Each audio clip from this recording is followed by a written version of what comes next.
the ATP Project. You're with your hosts, Steve and Jeff. G'day, mate. G'day, mate. How are you? Good. Another podcast without Matt. I know. It's exciting, isn't it? I know. Each time he's away, I'm just like, I get smarter every time he's not in the room by a law of averages. Well, so do I. He's a smart guy. Seriously, he really is. You know, he comes across as a bit of a, yobbo, but let's face it.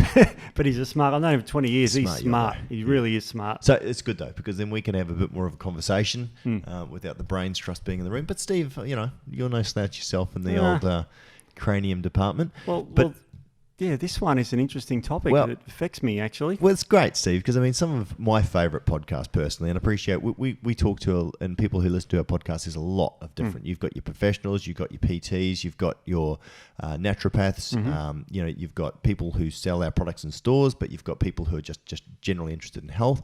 So we speak to a large demographic, but my favourite podcasts are the ones that probably talk to the lower echelon of the intelligence level of the people that we talk to. I really love podcasts that are based upon stuff that Matt and I, or we're just shooting the breeze. And I came into your office earlier this week. Yep. Tuesday. Matt's not going to be back. Yes. What do we want to do a podcast on? And so we just started chatting about stuff that's, in the news or stuff that we're interested in and all the rest of it. And so we've come up with the idea today to do Secret Men's Business number 2. Now, ladies, don't turn off. Nope. Because you could learn something very important about your man. Absolutely. You're going to say, there is nothing I need to learn. There's an on or off switch with men, isn't there? Well, that's pretty much it. We're a pretty simple species, aren't we? It's funny because when you start off with men, and we're taught at 101 in college, it's like, okay, women have this estrogen, progesterone stuff, and then this fluctuates, that goes up, it goes down, and then you get to the men's section, it's testosterone. Well, and we always see that meme that's out there with, how to turn a man on, and it's an on and off switch, and how to turn a woman on, and it's like all these dials, and it's and tough. the thing is that for women there is a lot of things at play. I mean, with women as well too, they talk about that they can multitask, and they can. I know that Tony can. She can hear the kids at the same time as she's making food, at the same time she's writing emails. I mean, like, there's that ability to be able to do a lot of things and do them well. Whereas, like, I open the fridge and I kind of just stare into blank space for a while, and Tony's like, what are you looking at? I'm like, I have no idea even what I came here for. Do you want to know the anatomy behind that? Yeah, do you want to know, a bit nerdy for the early part, sorry about this. But you know how the brain's got left and right hemispheres? So you're saying that the male's brain is 30% bigger than the female's brain? That's exactly what I said. That's what I said in Borat. That's exactly. He was right. I mean, a lot of people have a go at... actually, have you seen his new series at the moment? No, Apparently, I want to, though. I do too. I've heard it's pretty amazing. That's Sacha Baron Cohen. Was it at something about America? He goes undercover? I don't know, anyway. Something funny. Apparently, it's supposed to be pretty good. So we've got this left and right hemispheres, okay? Yep. And in women, there's a part that joins it called the corpus callosum, which joins the left and right hemispheres. And in men, that's smaller than in women. Women have a larger corpus callosum, so they're better at multitasking. Does that also control the part of the brain that controls conversation? Because I have met some women. This is really controversial, and I don't know if there's any... and I think I've mentioned it before, Steve, and I can't remember. I've met some women and some guys, massive. They could talk underwater. They could, wet cement. The size of the brain that controls speech is significantly larger in them. Does that also take away from some of the space from the sex drive? Careful. No, from some of the sex drive. Because I've noticed some big talkers have got low sex drive. And I don't know if that's just an observation or if there's actually something in there. Study for well, because of that larger part that joins left, the speech centers of the brain, there's famous areas like Broca's area, which is famous for speech, Wernicke's area, and there's all these other areas that are involved in speech. Yep. And in women, they have a lot larger connections between left and right hemispheres, so they can draw, because speech is creative. Like, I'll tell you a story about, Goldilocks, and that's actual making it up. But if you're remembering something, that's from the left hemisphere, so the creative side is your right hemisphere. So the fact that the women can coordinate them both make them better speakers. Right. Yeah, because they can create as well as, remember speeches, and Matt's spoken about this before, and women bring up things from the past a lot, in arguments too sometimes. Yeah, they cast up. So what you're saying, no, I'm not going to say that. Don't be careful. There's going to be emails already flowing in about this. I'm going to get emails from blokes saying that women have got a larger part of this brain, but it is. In fact, if it's shrunk overly, that's been found in conditions such as ADHD. And that's why ADHD is vastly more common in men or boys. Right. Yeah, because testosterone shrinks that part of the brain. So that makes men more be able to focus on one task and one task only, which is, quote, hunting, if you want to call it. And that's what I say to Tony. She's like, you can do one thing. Yes. And I said, yeah, but I do that thing so well. You couldn't even dream of how well I do that thing. We would not describe what that one thing is, by the way.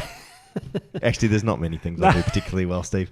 I'm just trying to pump up my own tires. I know. Look, it's amazing, the brain and how it differs and all that sort of thing. And we talk a little bit about the chemicals like estrogen, progesterone, and testosterone. They're very good for the brain. Mm-hmm. And in fact, without those hormones, in fact, one of the most accurate blood tests you can get to predict whether you're going to develop Alzheimer's disease is a bioavailable free testosterone. If it's low, you've got a much higher chance of developing Alzheimer's disease. Right. Which again, things like Tonkat Ali, which is both good for men and women, is something that you should consider if you've got a family history, because that's great at freeing up bound testosterone in both men and women. So, there's lots of things that you can do, Steve, to stack the deck in your favour, if you like, especially if you're genetically predisposed. There you go. Well, women are more genetically predisposed to getting Alzheimer's. They have a much higher incidence of Alzheimer's because of their lower testosterone. Yes. So there's lots of these indications, and things like testosterone are really, really good for not just your muscles, and I know we talked about that in the original podcast, but it's fantastic for your brain. We know it's great for preventing type 2 diabetes now, all sorts of things, but that association with Alzheimer's is really good. But there's a lot of controversy about testosterone. Well, and you know what I was about to say, Steve? Enough about women. This podcast is about men. This is manly time. Manly time. The two manliest people in the company. No. But Steve, we did the Secret Men's Business before, and you spoke a lot about testosterone, but it's probably worthwhile recapping on that. But in today's episode, and I've got a little bit of a cheat sheet list here, we're going to talk about steroids, man boobs, prostate, impotence, premature ejaculation, and hair loss. Can't wait. Now, for men... You're reading my resume, especially anybody over the age of 20. Yeah. Some or all of those things are going to be of importance to you, either how to get rid of them or how to avoid them. Yep. Or how to mitigate any of the side effects, like from steroids. And again, I know that we've mentioned a bit about that. Hair loss, and there's some great new information coming through on that, Steve. Yes. Which again is personal interest for both you and me, because both of us suffer a little bit from alopecia. Oh, that's... So, impotence. Yep. Again, I can understand the guys with the floppy sausage. Definitely. I mean, that could be really debilitating. I mean, that could be really upsetting. Yeah. So we can talk a little bit about that as well too. It's caused by medications, all sorts of things. We can talk about that too. Yeah, absolutely. Yep. It's very interesting because it's a massive problem, and we know this because... Or it's a small problem. It's a small problem, yes. Yeah, that's a problem. It should be a massive problem. It should be a massive problem. But you're right. And the statistics, Steve, I think you said rule of thumb, and it was just an average one, not 100% scientifically correct, but effectively look at your age, and that's about how many percentage of people suffer from impotence. So, mate, once you get over 100, you've got no chance, right? No, but you... Well... But you're saying about 25% of 25-year-olds. Yep. About 50% of 50-year-olds, and so on and so forth, roughly. So I'm 49% at the moment. But you're batting above your average, Steve. Yes. Good job. 49. There we go. Still going strong. So, hi, Beck. But again, you can stack the deck in your favour. All right, well, let's get into it, Steve. Sure. Steroids. What do you want to talk about? Well, there's two aspects I want to talk about. We know about boosting it naturally. That's obviously, I think, the best way that most people would agree that we should be doing. And we should be taking the handbrakes off, to use that term, what's causing testosterone to become low. The number one cause in men is obesity. Yep. If you've got too many fat cells, the fat cells aromatise, turn testosterone into estradiol. Yep. And that's dangerous because if that ratio's out in men, we get all sorts of diseases. So for guys that are using either natural testosterone boosters, things like Alpha Mars, or they're using steroids like stanozol, or I shouldn't say that, like Sustanon 250 and undecanoates, propionate, the cipranates, all those ones. Just and what amazes me, for the guys that know what they're doing, they're like, you don't have to tell us to suck eggs. There's a lot of guys out there, especially younger guys, that are using steroids and they don't even know what they're taking. That's right. So anyway, so if you're overweight and you're using those compounds, Steve, there could be a higher chance of that testosterone converting into estrogen. Absolutely. This is the problem because, if you are overweight, just avoid synthetic testosterone unless, and I say that because that's my opinion. But what a lot of doctors are doing, particularly in America, is they are prescribing testosterone for the obese, but they're also then prescribing Arimidex, or a drug that slows down aromatase. And Arimidex is a, as you say, aromatase inhibitor, originally designed for women with breast cancer. Breast cancer, yeah. Extremely popular on the black market because they thought that it was a more effective way of stopping the conversion of testosterone to estrogen, better than tamoxifen and the other. There's a few of them. Yeah, and they're all the sort of the same, right? They are the same. Well, tamoxifen works at the receptor level, so it blocks the actions of estrogen. So that's used for breast cancer as well. Yep. And Arimidex is stopping the production of estrogen. Yes. So Arimidex is often used by steroid users because it stops it turning into estrogen and getting man boobs. Problem is, obviously, the pendulum can swing too far. We need estrogen. Don't have estrogen, you're going to have problems with erectile dysfunction and other things. Exactly, so, exactly. You've got to get in touch with your feminine side, absolutely. Yep. And also your libido is responsible for estradiol in the neurons. It gets aromatase before it stimulates receptors. So estradiol, that's why someone who's low in testosterone can still have a good libido, or someone who's obese can still have a good libido. Yep. Because it's the estradiol that drives the libido in the brain and neurons. So, which comes from estrogen, which is a form of estrogen. Yeah, right? it's the most potent form of estrogen that comes straight from testosterone. And again, small amount, good. Yep. It's a problem when it gets out of whack. It's what we need in our body. We need progesterone as well. Yep. In fact, low progesterone in men causes male pattern baldness. There you go. They're just to give you a link on that sort of thing too. So that's one of the causes. And that's why women, when they fall pregnant, get beautiful, lusty hair and look, they call it glowing. Yep. Because the progesterone inhibits the 5-alpha reductase, the enzyme that converts testosterone to that, I'll say bad dihydrotestosterone. I'm going to say it's good later in a way. Mm-hmm. So it really does have a wonderful effect on your hair. And then, of course, when they lose progesterone, often a lot of women lose their hair after pregnancy. And that's one of the mechanisms of many. There you go. It's very interesting, and stress is another one. Still swings and roundabouts. So women that are out there that are pregnant, I mean, they need to think, well, I might be a little bit more overweight and, bloated and not feeling great, but at least I've got lovely hair. And why are we talking about women again? How did we get onto that? Steve. Let's talk about men. So as far as steroids are concerned then, was there anything else that you wanted to talk about with regards to that? Look, there's probably three classes of synthetic steroids. Mm-hmm. No, when I say synthetic, the ones that are taken endogenously. The first one is the creams. Yes, which is like the Troches, that sort of stuff, is it? Well, Troches is a little bit different, but just the creams you rub on your skin that can be absorbed through the skin. Yeah. They last for about 22 to 24 hours, so you do it daily. Right. And you mainly put it on your torso and this sort of stuff. Yep. And the standard one is 2%, but you can get them up to 7.5%. Right. And this is used as medicine because they say, you're 50 or 60 and you've got low testosterone. Yes, you can take Mars or you can take a testosterone. The medical guys are prescribing testosterone because it's like thyroxine.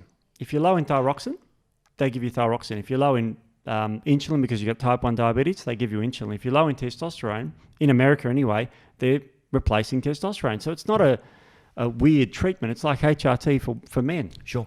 And so it works. Works great. Yep. The only problem is, why is it low? Yeah. And that's what we always say. Why not try and fix the problem? And again, in terms of those, Steve, is there much in the way of negative side effects with the synthetics? Yeah, there is, because firstly, the cause is not addressed. So if you say, and most middle-aged men are overweight, we're 60 to 80% of us are overweight. So that problem's not being addressed. Right. The second thing is you could have a condition, if I pick one like Klinefelter syndrome or something which Klinefelter syndrome. Klinefelter, yeah. It's you've got an XY chromosome instead of just an X and Y. Right. Yeah. So you've got a chromosomal problem, and one of the major side effects, that's atrophy in the testes, and you get very low testosterone. Wow. There was a study came out, and this is how many people suffer from that? Oh, probably about 0.5% of the population. Wow. Yeah, and it's usually undiagnosed because guys don't advertise to their doctor they got low small nuts or small gonad. It's just that's what it is, and it causes depression and anxiety. And there's a really interesting paper released, and it said incredible on this. It said basically, here it is. Okay, so these people suffer terrible testosterone deficiency. Right. So guess what the treatment is? Testosterone therapy. Absolutely not. They say you should be done. You should explore cognitive behavioural therapy or psychopharmacological treatments for treating the anxiety. What? Because they're so anti-testosterone. Really? Yeah. Do you want to know why they're anti-testosterone? Why? Because back in the 40s, they did a study on 3 people. They gave them testosterone because it was hard to synthesize back then. They had to get it from, bulls, nuts, and all sorts of places. And so they gave them, and one of them developed prostatic cancer. They didn't know whether he had it already, So I they was going to said, say, what are the odds? That's probably about right anyway. yeah. Like, I mean, obviously if the testosterone level's high, but you've got a predisposition to it, it just might obviously accelerate the findings, if you like. Exactly. And they may have had cancer beforehand. They Sure. didn't check that. And So- a study of 3 people is not particularly, statistically not particularly strong. significant. Yeah. Luckily, lately in the paper published in Urology 2016, Morgan Taylor, which is he's in the industry, he's the classified. I don't know how to put this, but he's classified as God of the gonads. Yeah, he's a I thought I was urologist. God of the gonads. Yeah. There goes that nickname. He's God of the gonads. He's actually a Harvard-trained Harvard professor in urology. He's the, if you want to know about your nuts, he's the guy. He's the man. And he's finally come out. He's released a paper a couple of years ago that said, look, testosterone is neither the scourge or panacea. It is just good medicine. Wow. He said there's class 1 evidence for sexual desire, body composition, bone density, cardiovascular, it helps, diabetes, it helps. And this is in his latest paper. He's just come out and basically canned all, saying that if you're low in testosterone, don't be afraid of it. Because there is in the prostate, and now we're getting onto prostate. Prostate's a donut-shaped gland. That's a big prostate, Steve. You better go get that checked. No, it's about right size. He's talking about the size of an apple. Anyway, it's about the size of a pea. And this sits in the back of the rectum, which is why you get the famous exams, when you have to get your prostate checked. Don't know what you're talking about. No, I wouldn't have a clue. I'll tell you another fact about testosterone. When they replaced testosterone in men, they actually became more honest. When they put in more testosterone. More testosterone made the male. So what is it with these cheating bastards then, Steve, that go around and sleep around on their missus? It's not testosterone that's doing it. No, it's not testosterone. In fact, testosterone if you're low in testosterone, you feel very insecure. And so if a male has normal or healthy testosterone levels, they feel more secure, are less likely to lie, Wow. more likely to be honest and tell it as it is, and more assertive and those sorts of things. Wow. So that's where testosterone plays a great role in the brain. I think it's one of the best chemicals for your brain. It's got so many good effects. And I know we talk about muscles and all that, and we went through that in the last podcast, so we don't go through that again. We know it's well known for that. Well, it's funny. With aesthetics, often, and I look at this as well too in terms of ideals, a lot of the time the aesthetics are from a mating point of view as well too. Yes. We want, a certain body shape, or we're attracted to a certain body shape, Like because a lot of the time it comes down to, like your body shape, because it comes down to... that's obviously ideal. With testosterone, strong muscles obviously also show a strong constitution. Yep.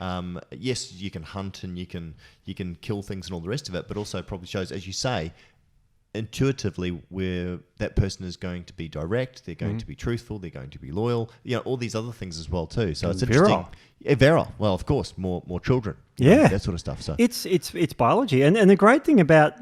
which is funny, isn't it, when you think of artificial steroids making guys, and Impotent. also boob jobs, also, for breastfeeding, it's kind of like we're kind of fooling nature a lot, aren't we? Oh, I know it's a problem. Well, the reason why the testosterone causes impotence is not the testosterone, it's the going through to any other like estrogens, aromatizing it through. Right. So we've got the creams there, a good one. The other ones are the injections. There's lots of different injections. Testosterone 250, which you can get from your doctor. I mean, again, I've told people before I used steroids when I was younger, off script, doing the dabbling in the dark arts, I think they call it, Steve-O. And, certainly I don't recommend that people do that unless they know what they're doing. Yeah. And again, you can always, if you've got a problem in that area, you can go and see a doctor. For me, it was an aesthetic thing when I was younger. Now, there's some side effects from it, but it's a personal thing, and I don't have any judgment for people that don't do it. Well, so. no, the issue with Sustanon is that it's a fast-acting testosterone. Well, yeah, it's got a blend. It's got cypionate, and it's got a few of them in there. That's right, as opposed to ananthate, which is very, very long. Long-acting. So therefore, if you start getting side effects with something like ananthate, oftentimes the side effects have progressed to a point where you can't unwind them before they'll be done, like gyno or hair loss, that sort of stuff. Yeah, So- absolutely. The Sustanon one was one of the original ones, and it's still fairly inexpensive. It's about $10 on script if you've got low testosterone. So I would implore people to get the guys out there to get their testosterone levels checked as a matter of course. Don't run from the doctor for this one. Get the test done and Mars it. Or being a little bit older now, and again, if you want to get really big, obviously, that can be a massive aid, and that's the attraction, I think, for a lot of guys to do that, to get really strong and all the rest of it.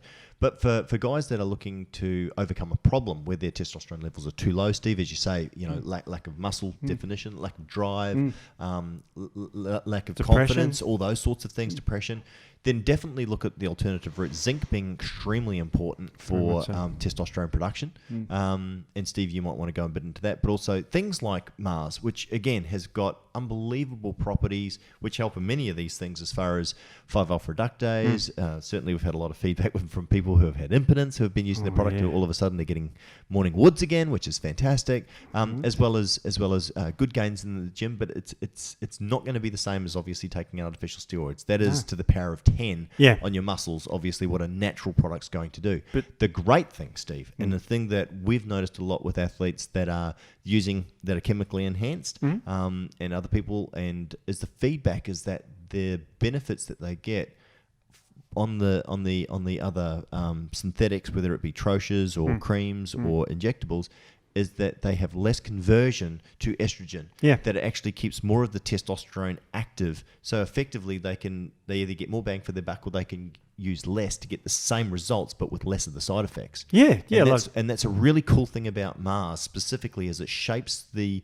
flow of testosterone. So less DHT, less estrogen. You're still getting those natural small conversions that you need without blocking it, which is obviously what the tamoxifen and the arimidex they can actually make the pendulum swing too far. Yeah, it's chemical straitjacket. The great thing is you can use a testosterone cream, for example, with Mars, like I do. I've been on testosterone for 13 years since the first studies, 2005 came out. But low dose, not for body, but for health. Because my levels were, I was in my mid-30s, and 18-year-old levels are here, and mine were here. Right. And the health says that the studies show that it should be here if you can get them there. So, Steve, have you ever been keen to go off the cream and just use the Mars? And what's the negatives of staying on the cream? Are there any negatives that you have to be aware of? No, the studies show that it reduces heart disease, reduces Alzheimer's disease, reduces type 2 diabetes. So all you're simply doing is, like, if I'm thirsty and I replace it with water, the water I've lost, that's what testosterone is. So the long-term effects now have been out for, about 70 years, and being on testosterone at the right dose. This is the key, not going over the top. The side effects are that it reduces sperm count. That's right, I don't want kids. So that's that. They're using it as a contraceptive in some Asian countries now, testosterone. Right. You know what the problem is they're finding with it, though? What's that? The women aren't believing the men that they're on a contraceptive. And so they're having sex, and, because a woman has more to lose if they fall pregnant. You know what I mean? More to gain, Steve. Well, more to gain, more to gain. So it's an interesting dichotomy, but it does reduce LH, luteinizing hormone levels, which is also responsible for sperm production. But if you keep their testosterone levels at a healthy level, the most dangerous thing you can do is let them drop.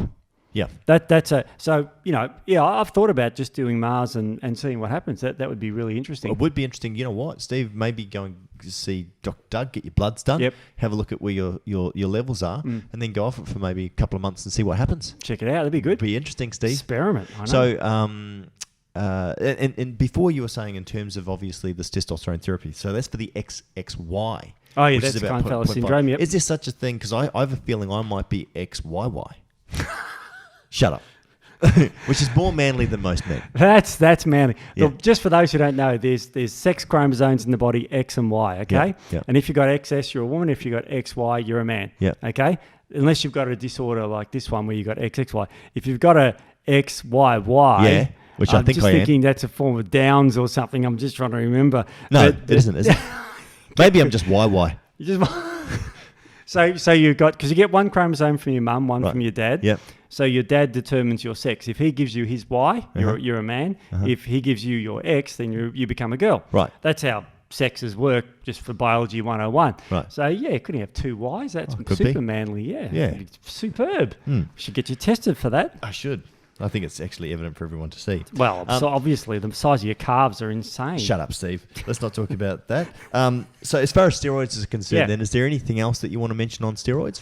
Just look. So, natural, guys at the gym that are using them off script, people that are going to doctor for HRT. Again, there's all those things to be aware of. But again, Steve, for people who are specifically looking for that, highly recommend zinc as well too, Steve. Do you want to just really touch quickly on the importance of zinc, especially for men? Very much so. Zinc improves improves testosterone production to start with from the Leydig cells in your Yep. testes.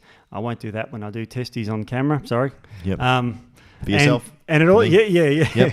Kind fella syndrome, you know. Yep. Anyway, but testosterone also inhibits an enzyme called 5-alpha reductase. And that's the Yes. enzyme that converts testosterone to the balding dihydrotestosterone. Yuck. Nobody likes that, Steve. No one likes that. But that testosterone, that androgen, dihydrotestosterone, is about 30 times more potent than testosterone as an androgen. And interesting as well too. So the benefits of DHT, I believe that they help a lot with hardness, muscle hardness. Yes, I very much believe so. that they do help with erection Yep. function. Yep. So you need DHT in You your do. body. You just need it to be under control. Under control. And in good amounts. Absolutely. So, all right, we'll keep going then, Steve. Is there anything else? Because, I mean, obviously we want to talk about hair loss. Do you want to jump to that now or do you want to talk about that later? We can jump to hair loss now. If you're going to go on testosterone and you're getting in, look, I don't want you to get off the black market, but if you're going to, which Yep. people do unfortunately, Yeah. get your levels checked. Yeah. LH, FSH, testosterone, free androgen index, and monitor it. Because you don't need super physiological levels. You just want levels to be optimum. Look- I know, because more doesn't make it better for muscles. And it's really funny as well too. I mean, being in the industry since the early 2000s and talking with bodybuilders who knew what they were doing, who study this, who really understand. Now, I appreciate maybe it's black market and all the rest of it in some countries. In some countries where the podcast's going to, Steve, it's not. They're able to do that. Sure. Regardless, you should always educate yourself. The amount of young guys that were doing it that didn't have, and girls Yeah. that doing that don't have a clue. They No. don't know what they're doing.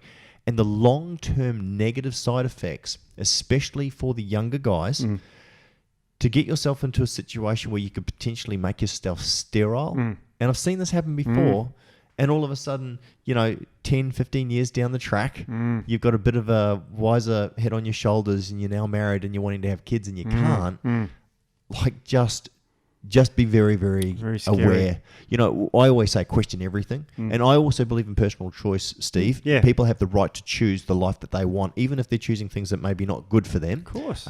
It's your choice, right? Yeah, absolutely. But educate yourself first before you get into it and go in with your eyes wide open. And at the end of the day, nobody's going to bear the consequence but you. Exactly. So you need to take responsibility for your own life. And check your estradiol levels. That's the other one. You've got to check to make sure it's not going down that pathway. So if you're going to do it, I mean, do it with as much care as you can. Yep, and this is why, as I said, sometimes guys get gyno, seem to put on a huge amount of body fat as well too. And then we're not even talking about, Steve, the problem with black market outside of that, which is counterfeits, people selling stuff that's not properly labelled or even the correct stuff at all. So there's all that sort of side as well too. So I'm not advocating that people go and do that. I'm just saying I'm aware that a lot of people do. It's very scary. But also we don't throw the baby out with the bathwater. If your testosterone levels are low, you need something like Mars or a supplement of testosterone because we know low testosterone is dangerous. Well, explore every opportunity, whether it be natural or synthetic or what have you. Talk to your doctor, talk to your naturopath. Educate yourself and make up your own mind of what looks good for you. And again, if you go down the synthetic route, things like the Mars and zinc are, I think, conditionally essential to add into that, Steve, as well too. Yes, absolutely. And that's the main take-home message for testosterone. Just measure it and look after it. Yep. Cherish it. Your nuts are important to you. And to John. But what I was going to say is that as far as red pen comes out again, as far as DHT, let's go down that pathway. DHT, dihydrotestosterone, that's the most potent androgen. It's an agent that has been associated with, I'll give you the negative side effects. You talked about the muscle effects and the thought effects, but the DHT does cause male pattern baldness if it is in too higher amounts. Steve, is it true that someone could have exactly the same high levels of DHT to me, but their scalp doesn't seem to have an issue with it? In other words, their hair follicles, some people, their hair follicles are sensitive to DHT, other people are not, which is also why the hair on the side of the head is not susceptible to hair loss, because it's not susceptible to that. Exactly. It's to do with the number of receptors you're born with. Right. So with the way a hormone works I'm going to use that as a receptor. So if you're listening, it's a cup. Yep. Okay. Now for a hormone to work, say it's the size of my fist, the fist has to go into the cup to work. Okay. So if you haven't got many cups around, the hormone floats around the bloodstream, does absolutely nothing. So the level of hormone in your body sometimes is irrelevant. In this case, it's irrelevant to the amount of receptors you've got on your hair.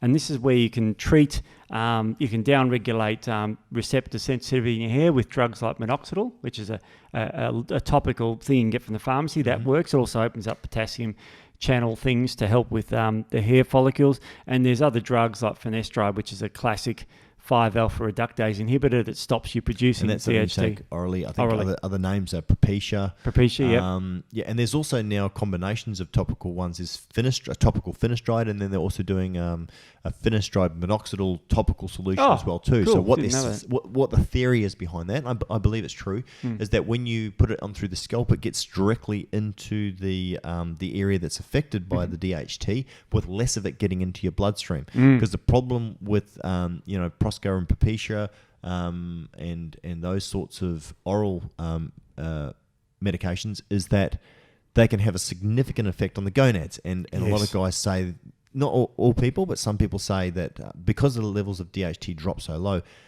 they feel like they've been kicked in the nuts. In fact, some people say that the side effects from the oral compounds that block DHT are so strong, it can completely nullify their sex drive or dramatically lower it. Cause problems with impotence again, because we know that DHT is important for that. Not in all people. It's only in a smaller percentage. I don't know if you've got the stats there. No, not for that one, but it does cause. It's one of the main causes of impotence. And I forgot what the other one was. Oh, there's prostate problems too. Right. And so there's all sorts of problems. So what in essence people do is like it's like people with a nail fungal infection in their toenail. They'll take an antifungal orally. Now, the way the body works is it floods the whole blood system with this drug, okay? And if some of it gets to the toe and your fungus dies in your toe, that's how drugs work. They go around. They don't just go straight to the toe. They go around the entire body. Same with finasterides and those sorts of 5-alpha reductase inhibitors. You take them orally, they work in all over your body, your sex drive. They don't just go straight to your hair and affect that. It would be wonderful if they did. So the topical ones you're talking about are obviously a lot better. Well, and again, just reading some of the forums, there's mixed results on that. Yes, some people seem to get good results, some people don't. Some people are still getting some small side effects, from it, less than the oral medication, but they're still there. And look, it's funny because Matt made a formulation many years ago that I used, which I got initially some good results with, and I think it kept the hair loss at bay. However, I think it is now the tide is starting to turn, because I think my hair is starting to thin out, even though I'm using that product. So I am not happy for that product, because a lot of people are saying, when are you going to release it? It's not ready yet.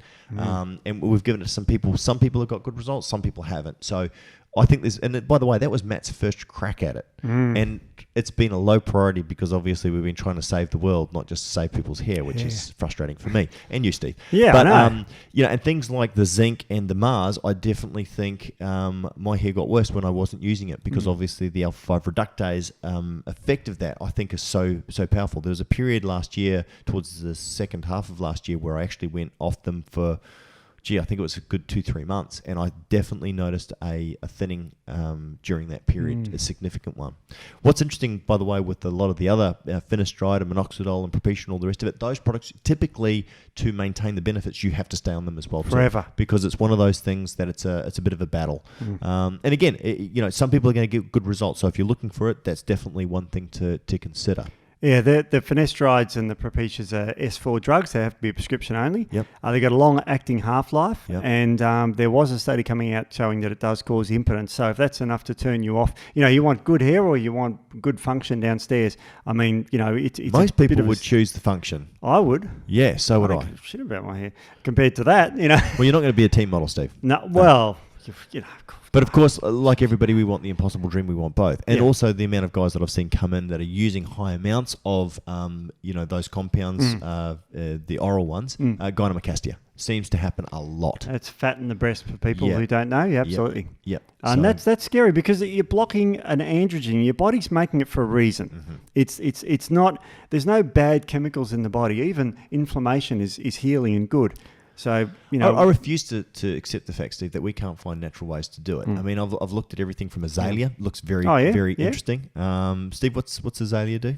Well, azalea has a lot of good benefits. I mean, great antioxidant, great, detoxifier. Azaleas have some fantastic properties. I don't know about with hair, though. No, it does. And again, Steve, this is something probably we need to look into a little bit more. And I know Matt's had a bit of a crack, and we're not going to release what's in the formulation that Matt's created. It's a liquid phase and then an oil phase. And again, I got some benefits, and we got a lot of feedback from some other people that got good initial benefits from it as well too. But yeah, I think there's definitely more we can do there. So in terms of other hair loss treatments, obviously then there's always surgery. Yes. So with regards to surgery, again, that's a big one.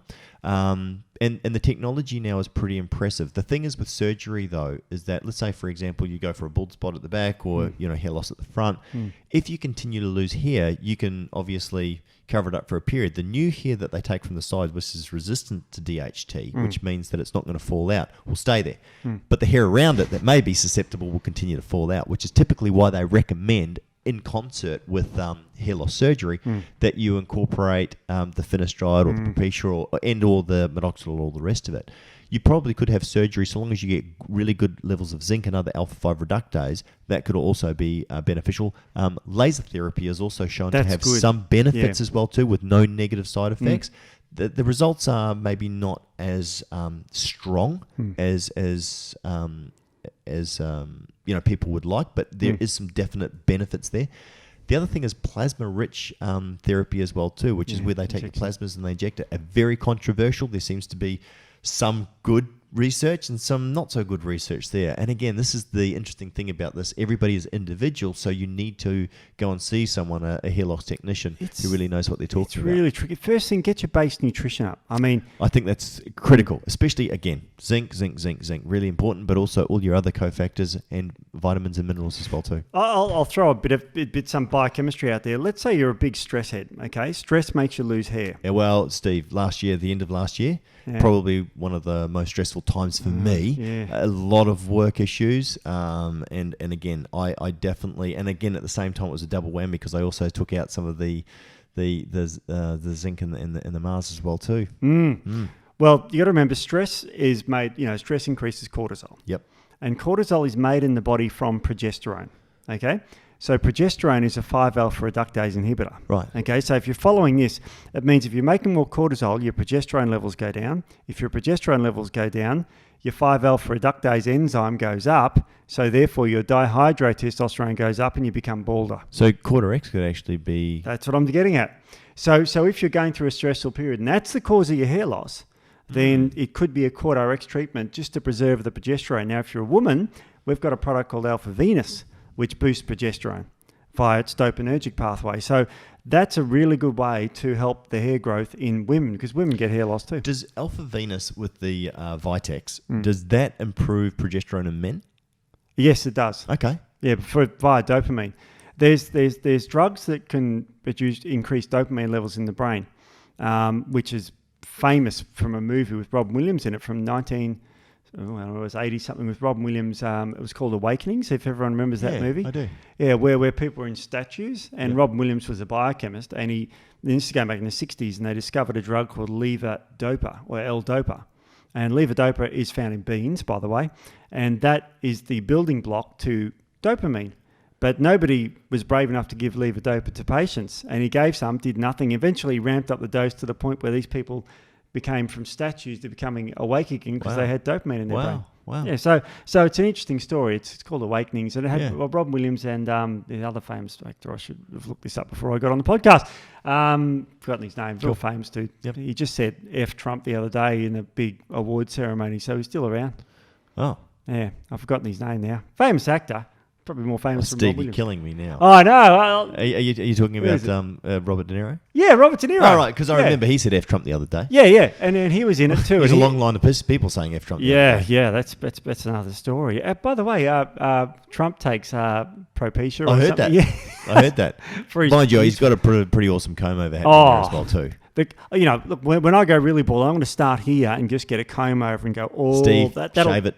That'll be brilliant, mate. Shave it, mate. Girls will just love that. Nah, just shave it. I remember that from the 80s. Every guy had a comb over. Danson, I believe, I don't know if this is true or not, but he was going bald. I don't think he's had, I think he wears a wig.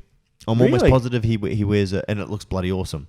So, there's so many things that you can do nowadays if you're concerned about it. But the most important thing is so long as you're happy and you're healthy. Healthy. So, and baldness could be a sign of ill health if you're stressing or that sort of thing. Sure. Yeah, so that's the whole biochemistry with that, with the progesterone. It's quite interesting. And with regards to surgery as well too, FUT versus FUE, that's follicle unit extraction, which is where they take individual hairs out and they extract it. Apparently the experts are in Europe, Belgium and those sorts of countries. Turkey's supposed to be amazing as well too.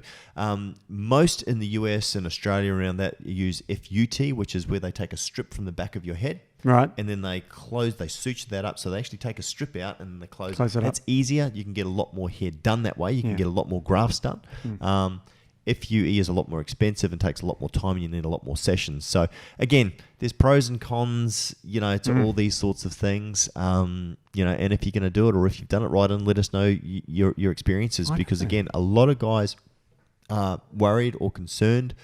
And there's some great websites out there. I think Broad Truth Talk is one. There's a couple of others as well too, where you can go and research and get some good information and make the right decision for you. There's more than one way to skin a cat, pun, but there's more than one way to attack a problem, and not all problems are right for all people. You've got to work out what treatment you want to do based on your risk, based on your outcomes, with what's susceptible, what's good for you. Again, some people, they're happy to give it a crack with the oral medication that they put out there, and they have no side effects whatsoever, Steve, and it grows their hair back. Yeah. Fantastic. You can't really, it's quite a cheap one too. You can get 1 or 5 milligram doses. The 5 milligram one. What is it? It's Premature again, Steve, isn't it? Finasteride. Finasteride. Is the Sorry, drug. I couldn't remember. I'm talking the brand name. Oh yeah, I'm just talking the drug. So there's 1 and 5 milligram. The 5 milligrams one's typically for benign prostatic hyperplasia. Right. BPH, which is a very common condition in men as we age. Yep. And the 1 milligrams are typically reserved for the hair. So people can take a lot of this stuff. Yep. And so it's, if you're on the 5 milligram one, that's where the side effects kick in nicely.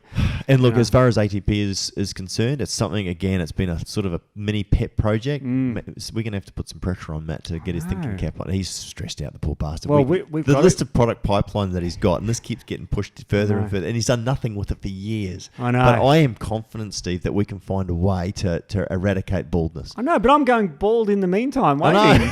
It's like, I mean, I've got my own personal issues here. Stuff everything else. I'll tell you my only joke with baldness. They say here, if you're bald here, you're a good lover, and if you're bald here, you're a good thinker. I've got both, so I just think I'm a good lover. Yeah, I've heard that, Steve. Yeah, actually, Beck said that to me. Yeah, I'm sure she did. Yeah, one night in bed. Beck's got beautiful hair, by the way. Yeah, lucky girl. I'm going bald. So that's she pregnant? No, she's not pregnant. Congratulations, Steve. Jeez. You've only been married a month. She was talking about getting another cat the other day. Oh. Like the other one, we've got the flat face one. She wanted another flat face cat.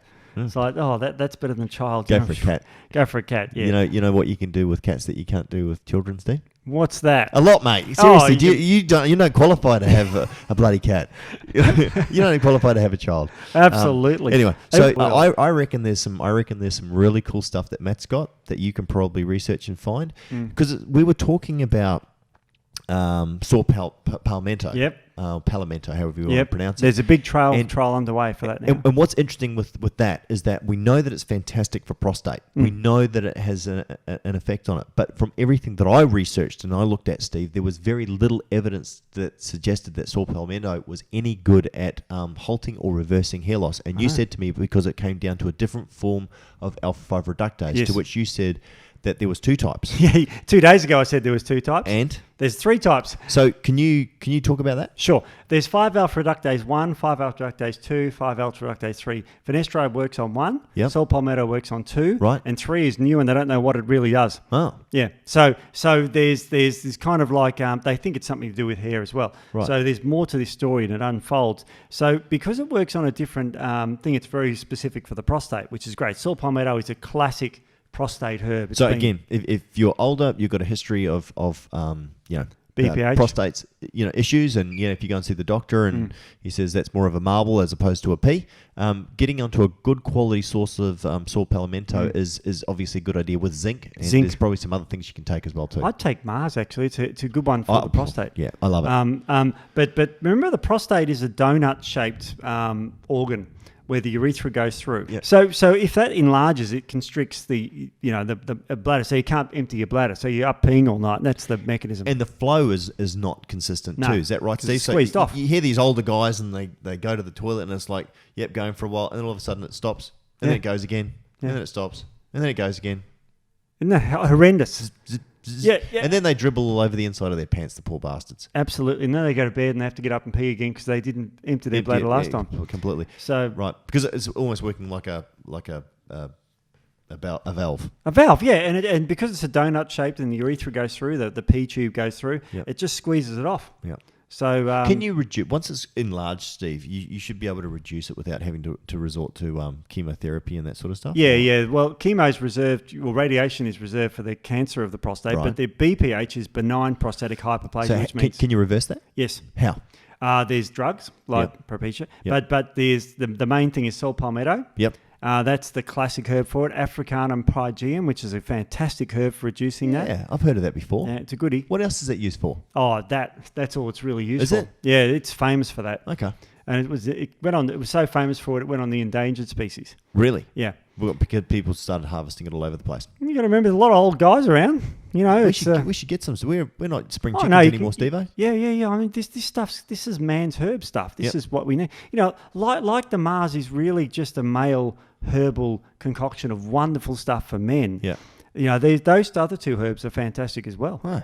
Oh, look, I mean, the Africanum's fantastic, and I think it's made a comeback from extinction because everyone started growing it because they made money out of it.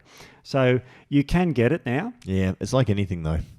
So hard to get the real stuff. And this is the thing, like how many times do we go through and go, yeah, we'll have yours, yep. We get half a dozen of them and they all fail. Yeah. It's like, because again, anything that's difficult to get often is counterfeited.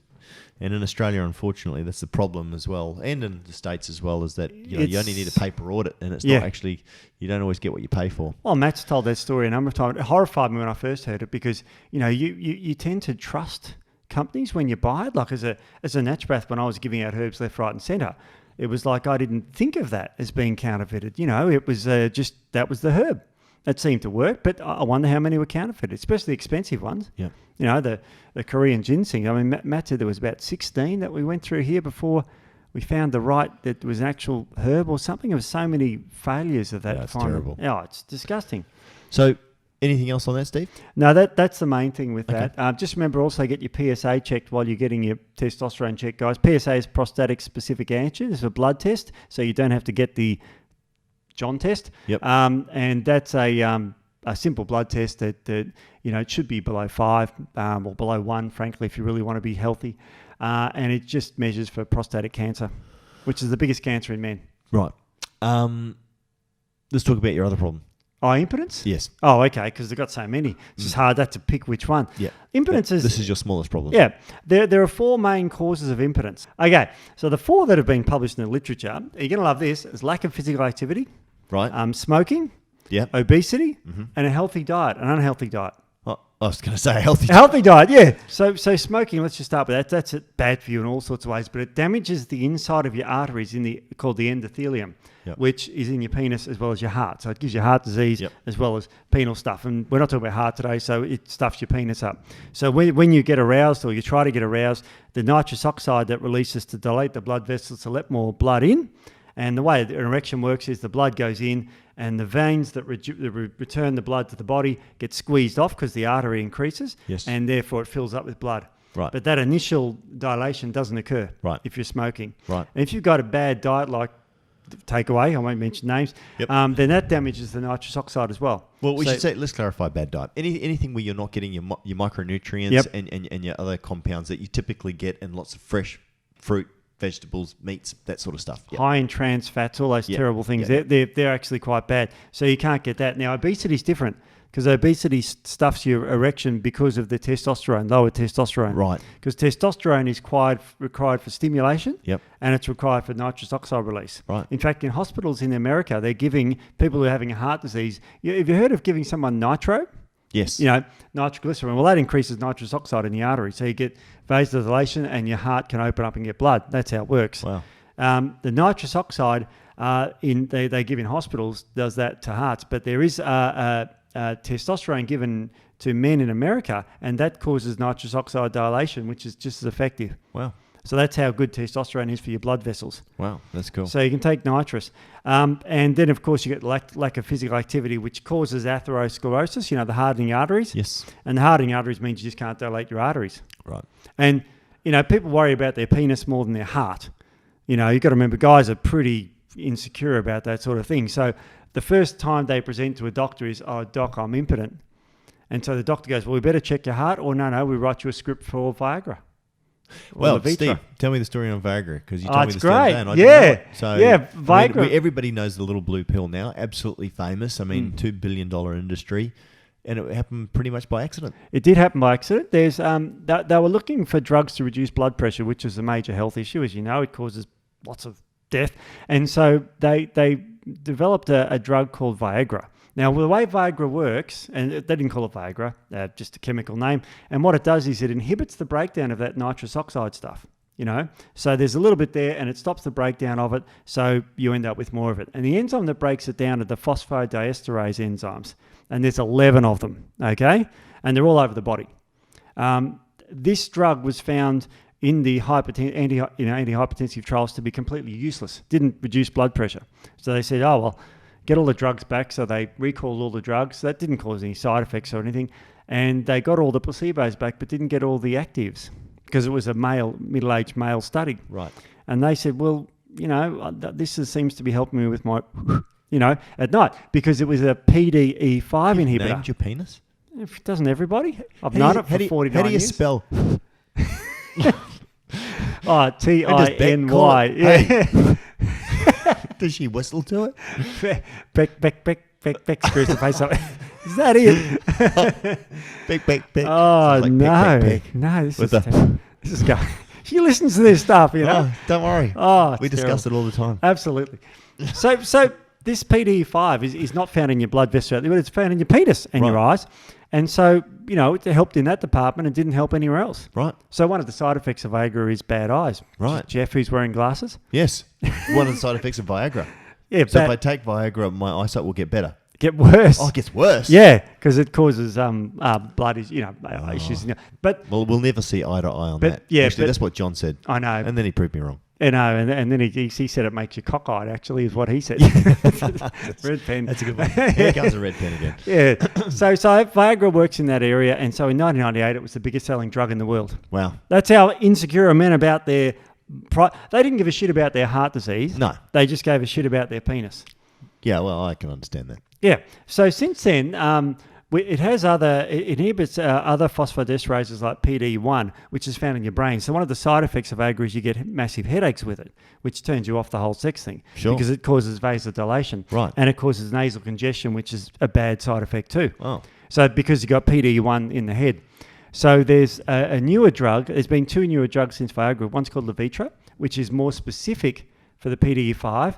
And it happens a lot quicker. Like Viagra took about an hour to reach serum levels. Right. This new drug, Levitra, it's fairly old now, but it reaches the blood levels in about 30 minutes. So it's more spontaneous. You know what I mean? Like you go, oh. Surprise. Surprise. You want to have sex? Sure. Wait an hour. I'll take a pill. And it's not as, cool. So this one dissolves in the tongue. So you've got those sorts of things. Not as cool. Not as cool if you say, Steve, let's have sex. And your bathrobe with your pipe. Darling. Yeah, slippers. Have you ever heard of foreplay? For what? For what? Is that after? I thought that it's not four people getting together having a play. Oh, right. I thought that was foreplay was 3 words, which is "Are you awake, dear?" 4 words. Oh. Isn't that foreplay? No. See, Steve, you've got time to fill in. Of course. That's right. I wonder what that 4 thing meant. I've heard people mention it before. Anyway, never heard. Cut down from 1 hour to 30 minutes now. But there is even a cooler drug out for impotence called Cialis. And Cialis, that's the name of the drug. I know that drug. What else is it used for? Well, it's also used for BPH, benign prostatic hypertrophy. Huh. Yeah, because the way it works is it takes a couple of hours to reach serum levels, and you might be going, well, that's a pain in the ass. But it lasts. I hope not. It's I didn't even mean to say that. Yeah. Anyway, so this drug has a half-life in your body, so it hangs around your body for 20 hours. Right. Viagra is about 4. Wow. So Hang on. It doesn't cause an erection for 20 hours. But you can get it more easily for 20 hours. Exactly. So they used to call it the weekender. So let's say you're going out, you're Friday afternoon and you're ready to go out with your girl on a Friday night. You take it before you go, 'cause it takes 2 hours. Yep. And then the night comes and you're ready, and also Saturday night comes and you're still ready for the action. So Cialis is a classic drug that lasts a long time for that. I've heard of people using too much Viagra and getting blue cock syndrome, where obviously the blood gets trapped in there and they have to go to hospital and have it shrinked out. It's called priapism. Can that happen with it's called what? Priapism. Yeah. Can that happen with the Cialis? Yes, absolutely. Right. It's not supposed to, because the enzyme that breaks down the nitrous oxide in your penis is called PDE5. And this drug inhibits it, doesn't stop it. But it can happen, because if you've got inhibit the breakdown that causes because no one gets an erection forever. And the reason is because nitrous oxide gets broken down by PDE5 or phosphodiesterase 5. Mm-hmm. And these drugs inhibit that. What can you take to increase that? Let's say, for example, before you go to the hospital and have someone jam a big needle in your dick and draw out the blood, what could you do? Antihistamines, right, is one way to cause vasoconstriction. Yep. And iced water, believe it or not. Oh, well, that makes sense. Yeah, that makes sense, doesn't it?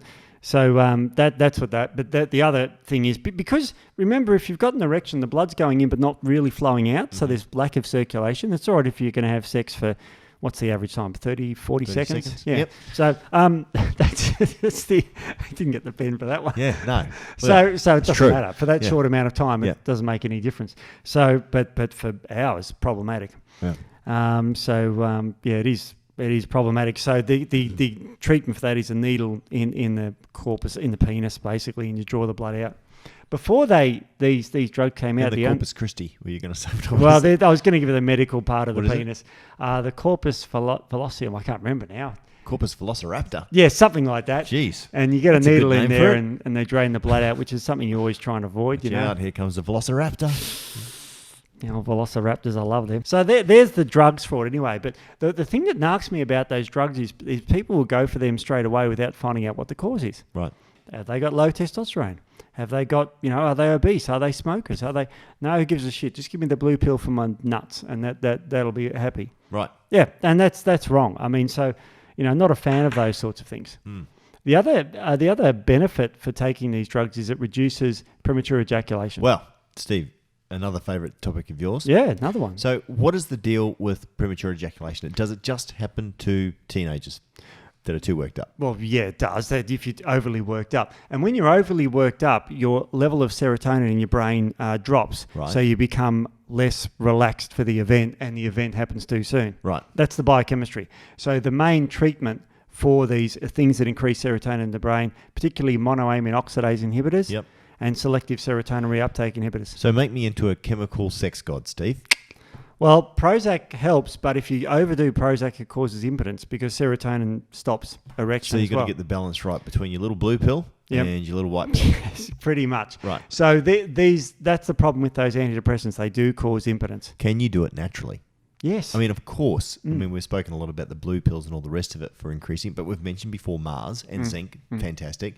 Matt likes obviously to put in the alpha prime as well too. Yes. And I don't know why. I don't know what it is in there. Detoxifies estrogen, which is a blocker of it can cause impotence if it's too high. That, of course, because it's got the broccoli in there. Okay. Yeah, and so if you're too fat, you've got too much estrogen, you can't get it up. Right. And you've got hardening of the arteries too. Right. So you treat those things. You can also have a higher arginine-based natural diet, like vegetable proteins can be good, like nuts. Yep. And peanuts. I better elaborate on that. And you eat the nuts, specifically beer nuts are the better ones. Skins. Yeah. Because the skins are high in resveratrol, which is a natural aromatase inhibitor. Right. So you end up with more testosterone and more arginine floating around the body to make more nitrous oxide. Forget the oysters, go for the peanuts. Absolutely. Zinc's good. Yep. Citrulline is good for the nitric oxide again. Yep. Beetroot juice is good for the nitric oxide again. Absolutely. Yeah, absolutely. So there's lots of things we can do. Mars do contain herbs that inhibit PDE5 like Viagra too. Sure. So and then what do you need then to relax so that you don't all of a sudden it's over Red Rover before you've even got going? Yeah, that's the adequate serotonin level. So a good tryptophan meal. So make sure you have sex after a nice steak or a turkey or chicken. Yeah. Maybe we should go out for a meal. Maybe some steak or some turkey. So that's the premature ejaculation. The other treatment for it is topical lidocaine. Does everyone know what lidocaine is? Yes. This isn't an anesthetic? Yeah, it's a numbing agent. Oh yeah, that's a great idea. Can you get condoms full with lidocaine? Well, I've tried, but I mean, that would be numb upon numb. See, that's something else as well too. Those old passion killers could certainly reduce the sensitivity a little bit. Yep, they help. And you can even get them ribbed for her pleasure. So you can turn out to be a real sex god. Absolutely. I mean, and condoms are, they're terrible passion killers, and I'm married. I don't need them anymore. But with the condom, they do reduce sensitivity as well, which can be a good thing for some people, and may not be for other people. So not a fan, Steve. No. So lidocaine is probably the treatment with an MAO or a monoamine oxidase drug if you want to go down that far. MAOs have problems as well. Monoamine oxidases inhibit the breakdown of some of the neurotransmitters in the brain, so you end up with more of them, and that's supposed to improve your mood. That's how they typically work. Yeah. So that's the drug of choice for that. So that's sort of the male side of premature ejaculation. But also when you ejaculate... I don't think there is a female side of premature ejaculation, Steve. No, there isn't. I think that's success. Yeah. So with condoms, you can always get the... remember we had the Commonwealth Games recently. I had the gold, silver... they gave away a lot of condoms. And there was more semen floating around than when those big Navy ships come into the docks. The problem was that the guys didn't want to get the gold condoms because they didn't want to come first, if you know what I mean. Oh. Yeah. So they tried to get the silver one, so they sold out. I thought that was quite clever. Yeah, that is. You don't want to come first. Yeah, as Matt says as well too. It's Yeah. No points for second place. No, absolutely. Now the other thing about problems with sex, as I like to say, Steve, whoever comes second is the first loser. Let's face it. Exactly. Yeah. Now, when you do finally ejaculate after, let's say you can last for 40 or 50 seconds even, let's just stretch it out, your body releases a whole lot of a hormone called prolactin. Sleepy time. Yeah. And prolactin just dulls everything, the senses, makes you impotent as well. So one of the causes of impotence can be elevated prolactin. Right. Just, natural. And what causes prolactin? Pituitary tumours is the most common cause. Right. So if you have a benign pituitary tumour, because that's where prolactin's secreted in men and women, and it comes out and bang, you're impotent pretty much forever. So the treatment for that is... No bang, really. No bang at all. And this occurs like in women when they're breastfeeding, their sex drive usually diminishes because they've got high levels of prolactin. Right. One way to reduce prolactin is to increase dopamine, which is Vitex. So Vitex is good for women's libido. It's good to know, Steve. Good to know. So we'll be slipping it into the breakfast before we try and slip it in later on. And you give them a massage with testosterone cream if you want to really drug your partner. Yeah, but no, a nice a meal, a bit of testosterone cream, I'll tell you what, bit for me, bit for you, bit sweetheart. for you, absolutely. It's pretty scary because what happens with a lot of guys is that they unwittingly, if you have a cream, you got to be careful you don't share it with your partner. Yeah, because if you're naked touching her and you've got it on your hands.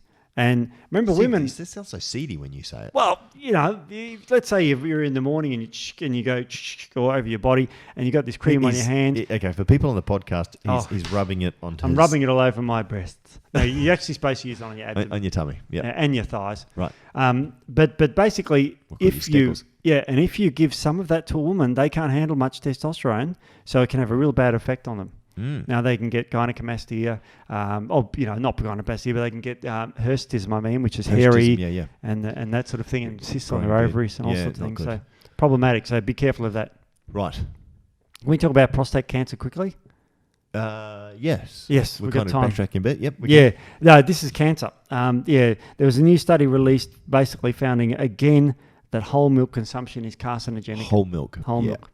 Yeah. And low-fat milk. But why, Steve, specifically? Why? Why is milk? Because I still, and again, I know I've got nothing to back this up. It's just organic bath milk that hasn't been homogenized or pasteurized. I don't think can cause that. But I mean, you show me where I'm wrong because you're the scientist. They're better because when you remove the bugs from milk, the bugs digest things to feed themselves like hormones and growth factors, okay? So most milk has got that removed. Bath milk hasn't, but most milk has. Yeah. So when you remove those bugs, the IGF-1, insulin-like growth factor 1, is still in the milk, and so is the hormones estrogen. But that's what I'm saying. Yeah. So I don't know. Yeah. But I'm saying though, I'm making the case that this study would have been done 100% on homogenized pasteurized milk, correct? Absolutely. Yep. Yeah. No, bath milk will be vastly safer in this case. But you're still not convinced, are you? No. I mean, milk is something I'd sort of think, naturopathic thing. It's for another animal. So Sure. I get that. But if you're going to drink it, I'd vastly much rather drink the raw milk, and I'll get in trouble by saying that because, of course, it's completely illegal here. in Australia. Yeah, that's right. So, it's so funny. We were somewhere the other day, and we're talking about bones, and Tony and I were sitting there, and they go, we're saying, it's my mum. She's 80 now. And she goes, and the kids were having some cheese, and she goes, it's good that they're getting their cheese and their dairy for their calcium. And it's like, mum, listen to the bloody podcasts. It's because but it's so etched into our society that dairy is good for calcium, which helps with bones, which is a complete myth. Go eat some bloody leafy greens. You're going to get 10 times the effect. Absolutely. I haven't drunk milk for probably a decade or two, a long time, because it's absolutely bad for you. And I get emails, and I say, I'll just send them these studies from the American Journal of Clinical Nutrition or Prostate, and this year showing it causes cancer. How can they argue with that? But the problem is, Steve, is that unless you have an open mind, you're not going to listen to it. In fact, you're going to put your fingers in your ears and go, I refuse to hear that because it disagrees with my worldview. And that's fine. But until such time as you can actually meet and be open to, show me the difference. Yeah. And again, Steve, we're happy for people to write in and go, well, look, here's some studies and all the rest of it that counter that, Sure. And it's always good to consider that as well too. So. I'd love to. But these are just peer-reviewed studies showing it does. It marks 74%, which I think is significant. That's horrendous. And these are big studies. They're not just little tiny studies. They're meta-analysis. Mm-hmm. So as long as people are aware of this and they still go, no, bugger it, I'm going to drink milk, I say go for it. Yeah, because you're aware of the risks. Absolutely. It's when you're not. Problem with milk is they often put it on cereal and refined stuff too. It attracts bad stuff, and people drink it as flavoured milk. Those flavoured milks out there, chocolate milk that I used to drink as a kid by the gallon. We loved it. But this is what worries me, is they're drinking that unknowingly. On a personal note, what fascinated me is that my son comes back from school and he's getting picked on because of what's in his lunchbox, right? And my son is tall, like he's ridiculous. He's about a foot taller than most of the other kids. And I'm not making an exaggeration. He literally is a head taller than virtually other kids in his grade, and yet he's one of the youngest in his grades as well too, because he was born right on that cutoff date. He's coming back and he's going, oh, Mum, they're picking on me because I'm eating this. And we're like, he's eating what I would consider to be relatively normal food. He's got fruit in there. He's got natural, snacks. There's no nuts allowed in Australian schools. So there's no nuts in there, but he's eating, natural bars and stuff like that. We put some protein sort of stuff in there for him as well too. Some healthy, salad sandwiches and that sort of stuff as well too. I know you don't like the bread, Steve, but it's all right. We kids, use, it's all right. we use, whole milled, stone ground bread stuff, that sort of stuff, and he's being picked on. And I was like, well, what are your mates having for lunch, mate? He's like, they're having, they normally get a small, bar. I try not to mention the name, like a chocolate bar. So they get a candy bar, a chocolate bar. They get a little pack of jelly beans or lollies. They get a milk, as well as, and I'm just like, is there any nutrition in that whatsoever? Oh, and yeah, they'll also get some money and they'll go and buy a meat pie or something else like that for lunch. Horrendous, isn't it? And I'm just like, are you serious? This is what these kids are eating. It is standard. It reminds me of that Jamie school dinners that he did. Oh, yeah. Where in the English system, I think it's the school's responsibility for the private schools, which is opposite. It looks like a public school. Like a private school, I think is, the public schools are where you send your kids and you pay for it. But this is when the government pays for it. Right. They have, I think they're spending like a 25p or something like that on lunches, and something ridiculous. I'm probably misquoting it, but he showed with the same amount of money how you could actually make some changes and get quality food, and the difference that it made in behaviour is absolutely huge. Anyway. Incredible behaviours. I did a paper of the week yesterday about behaviour and about autism, and showed that if you correct the gut bugs, the autism pretty much disappears in 8 out of 10 kids, and comes back when they go back on a normal diet. Wow. Yeah. So pretty amazing stuff. How what knocked me about that is that a lot of people with a condition that's neurological, I'll call neurological, like autism, they go to see a psychiatrist or going to prescribe drugs. Yeah, they don't consider the gut. Well, again, they're starting to change now, Yeah, Steve, they are. But you're right. I think that we're a long way behind on that. Yeah. It's really interesting. And the oily structures of the brain is the other one as well too. We're not getting enough of the really good fats into our brains as well too, which we need to. Well, thanks, Steve. No worries. Very informative. Hopefully that helps some of the guys out there. And look, with anything like this, and we always make jokes and make light. That's just who we are. But I appreciate the people out there that any of these things are affecting you. Any of these things are getting you down or depressed. Go seek help for that. It's important. Anybody with any sort of cancers and that, please work with your healthcare professional. Make sure you take all the information and you're working with somebody. Don't try and diagnose yourself where there's a serious issue. I mean, it's good to get the information so that you can question everything and then go get help from someone that can really help. And guys are useless at going to see healthcare professionals as naturopaths or doctors. They just are useless at it. And specifically, Steve, as well, too, around mental health. It's a really major issue, and it's something that guys need to get out and help with. It's funny, I'm not often in step with the mainstream as far as health advice is concerned, but this is something I really seriously endorse. If you're feeling depressed, down, you got the black dog, whatever it is, go out and see those Beyond Blue, go out and see Cool Lifeline. Those things, they can really help, and go and see a healthcare professional, because you can't help yourself out of a ditch. No. So, And you just need that help coaching along to get to the wellness, and then you can maintain it yourself. Yep. Cool. All right. Thanks, guys. And we'll be back next week. See you later. See you later.